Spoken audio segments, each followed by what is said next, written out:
AP CM Chandrababu ఇవాళ ప్రకాశం జిల్లాలో పర్యటించనున్నారు. దర్శి నియోజకవర్గంలో అన్నదాత సుఖీభవ పథకాన్ని చంద్రబాబు ప్రారంభించనున్నారు. ప్రతి ఏడాదికి రైతుకు 20,000 రూపాయలను 3 విడతలుగా ప్రభుత్వం ఇవ్వనుంది. మొదటి విడత డబ్బుల్ని వాళ్ళ రైతుల ఖాతాల్లో జమ చేయనున్నారు. ఇవాళ పీఎం కిసాన్ పథకం నిధులు కూడా విడుదల చేయనుంది కేంద్రం. పీఎం కిసాన్ పథకం కింద కేంద్రం రైతులకు సంవత్సరానికి 6,000 జమ చేస్తోంది. వాటితో పాటు మరో 14,000 కలిపి ఇవ్వనుంది ఏపీ సర్కార్. మొదటి విడతలో రాష్ట్రం వాటా కింద 5,000, కేంద్రం వాటా కింద 2,000, మొత్తం 7,000 రూపాయలు రైతుల ఖాతాల్లో జమ కానున్నాయి. ఇప్పటికే ఏపీ ప్రభుత్వం 2,342 కోట్ల నిధుల్ని కేటాయించింది. ఇటు కేంద్రం కూడా 831 కోట్లను కేటాయించింది.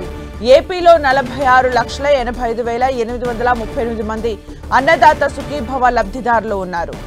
నిన్న అన్నదాత సుఖీభవ సుపరిపాలనలో తొలి అడుగు కార్యక్రమాలపై అధికారులతో టెలికాన్ఫరెన్స్ నిర్వహించారు. ఈ నెలలోనే సూపర్ 6లోని 2 హామీలు నెరవేరుస్తామని చంద్రబాబు పేర్కొన్నారు.